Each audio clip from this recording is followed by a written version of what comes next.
हजारों साल नरगिस अपनी बेनूरी पर रोती है, बड़ी मुश्किल से चमन में दीदावर पैदा होता है। ये चंद लाइन उस कलाकार के लिए जिसने पिछले महामारी में हमें अलविदा कह दिया। ये लाइन उस कलाकार के लिए जिसने अपने हर एक रोल को निभाने के लिए अपने हर एक कैरेक्टर को जिया है। बिहार के पूर्णिया से ताल्लुकात रखने वाले इस अभिनेता का आज हम मना रहे हैं बर्थ एनिवर्सरी। नमस्कार, एक बार फिर से मैं सोनाली बख्शी माया नगरी की इस दुनिया में एक और नई कहानी के साथ आपके सामने। तो अब तक तो आप समझ ही चुके होंगे कि हम बात कर रहे हैं सुशांत सिंह राजपूत की, जिनकी पिछले साल मौत हो गई। मौत के कारणों का तो अब तक कुछ भी पता नहीं चल पाया, लेकिन बेशक बॉलीवुड ने एक नगीना खो दिया है। यही वजह है कि सुशांत की मौत की खबर सुनते ही लोगों में जैसे मातम सा छा गया था। खैर, उन तमाम विवादों से ऊपर उठकर आज इस अभिनेता के बारे में कुछ दिलचस्प कहानियां, कुछ उनके बारे में या फिर उनके सपनों के बारे में जानते हैं, जो शायद ही अब पूरे हो पाएंगे। सुशांत शाहरुख और आमिर के कॉम्बो पैक थे। जहां उनका दिल शाहरुख की तरह दीवाना था, वहीं उनके काम के प्रति उन्हें परफेक्शन काफ़ी पसंद था, और यही बात उन्हें मिस्टर परफेक्शनिस्ट बनाती थी।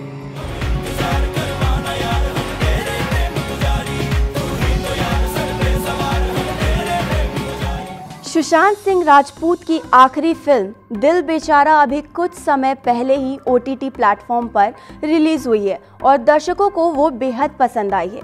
वहीं कुछ फिल्म क्रिटिक्स और दर्शकों का तो ये भी मानना था कि फिल्म को देखते वक्त बार बार उनकी आंखें नम हो जाती थी। वहीं सुशांत का फिल्मी सफ़र यहीं तक नहीं था।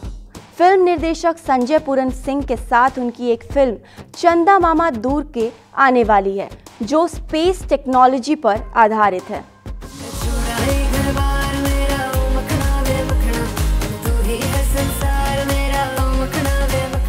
चलिए अब बढ़ते हैं सुशांत के कुछ बचपन के किस्सों की तरफ, सुशांत के फिल्मी जगत के स्ट्रगल की तरफ। सुशांत के पिता के सिंह ने बताया कि सुशांत बचपन से ही काफ़ी क्रिएटिव थे और नई नई चीज़ों को आजमाने वाले सुशांत को एडवेंचर लवर भी कहा जाता था। सुशांत को उनके फिल्म MS धोनी के अभिनय के लिए अभी तक सराहा जाता है। सर, हम सोच रहे थे कि हम कर क्या रहे। हम एक क्रिकेटर हैं, लेकिन TC का काम कर रहे हैं यहाँ खड़गपुर स्टेशन पे। ये बात नहीं है कि हमको ये काम छोटा लगता है सर, लेकिन हमको ये समझ में नहीं आ रहा कि हम यहाँ से आगे कैसे खेलेंगे। आप लोगों को शायद ही पता हो कि सुशांत को बचपन से ही क्रिकेट में काफ़ी शौक था और वो बचपन से ही क्रिकेट खेलना बेहद पसंद करते थे।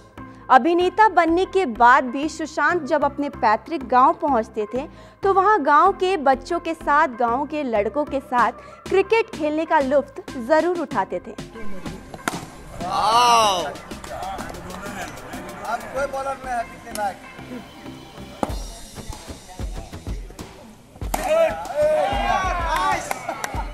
जाहिर तौर पर सुशांत ने करियर की शुरुआत एक छोटे पर्दे से की और इस सफर में उन्हें पहचान तब मिली जब उन्होंने ZTV के एक सीरियल पवित्र रिश्ता में मानव का किरदार कुछ इस कदर निभाया कि लोगों के दिल पर छाप छोड़ दिया।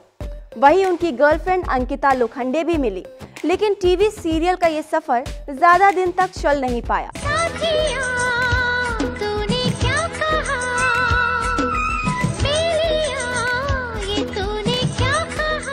क्योंकि सुशांत ने बॉलीवुड में एंट्री मार ली थी।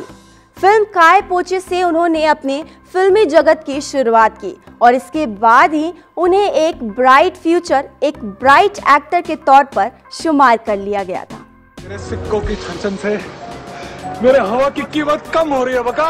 वाह वाह बका, वाह क्या लाइन बोली है यार। PK, MS Dhoni, the untold story और डिटेक्टिव ब्योमकेश बख्शी जैसी फिल्में देने के बाद सुशांत को स्टार का दर्जा दिया जाने लगा था। एक ऐसा स्टार जो सुपरस्टार बनने की राह पर चल दिया था। लेकिन कहते हैं ना, destiny had its own plan. किसे पता था कि ये सुपरस्टार एक दिन हमें ऐसे अलविदा कह जाएगा।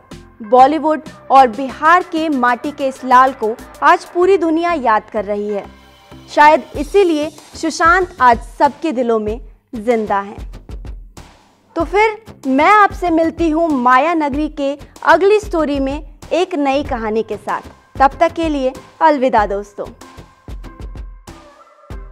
नमो नमो शंकर।